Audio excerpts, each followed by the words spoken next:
এখন আমি আর ক্লান্ত হই না। এখন আর কোনো কাজে আলসেমি আসে না। আসলেও করার কিছু নাই।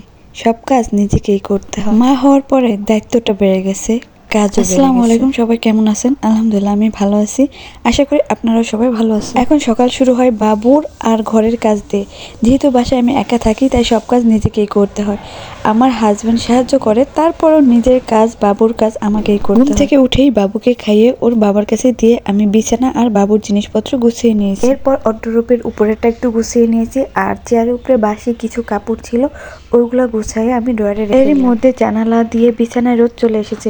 ঘরটা ঝাড় দিয়ে আমি বাবুকে নিয়ে রোদে। নিজের কাজ নিজে না করলে ভালো লাগে না, অন্য কেউ করলে মনের মতো হয় না, তাই নিজেই করার চেষ্টা করি। সব প্রতিদিনের মতো বাবুকে নিয়ে জানালার রোদে বসেছি। এরপরে হালকা গরম পানি দিয়ে টাওয়াল ভিজিয়ে বাবুর চোখ মুখ মুছিয়ে দিলাম, মুখে তেল মালিশ করে কটন বার নিয়ে বাবুর নাক আর কান পরিষ্কার করে দিলাম। প্রতি 20 মিনিটের মতো রোদে বসেছিলাম। এরপরে বাবুকে শুয়ে দিয়ে আমি সকালে নাস্তা করে নিই। আজকে বাবুকে গোসল করাবো। এই কয়েকদিন শুধু হাত মুখ মুছিয়ে দিয়েছি, আজকে সম্পূর্ণ গোসল করিয়ে তারপর বাবুকে খাইয়ে আমি কিচেন রুমে গিয়ে মশলা ব্লেন্ডার করে রাখলাম। গোসল করে মাথা ঝাড় দিয়ে রান্না করতে চলে আসলাম। বাবু তখন ঘুমিয়েছিল। ঘুম থেকে ওঠার আগে রান্না শেষ করতে হবে, তাই তাড়াতাড়ি করে রান্না করতে চলে আসলাম। আজকে বিরিয়ানি রান্না করব, তাই গোসলে যাওয়ার আগে বিরিয়ানি সবকিছু রেডি করে রেখে গোসল শেষ করে 2 চুলায় আমি বিরিয়ানি বসিয়ে দিলাম।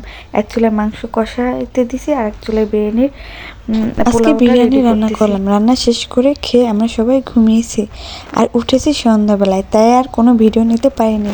তো সবাই ভালো থাকবেন আর আমাদের জন্য দোয়া করবেন। আল্লাহ হাফেজ।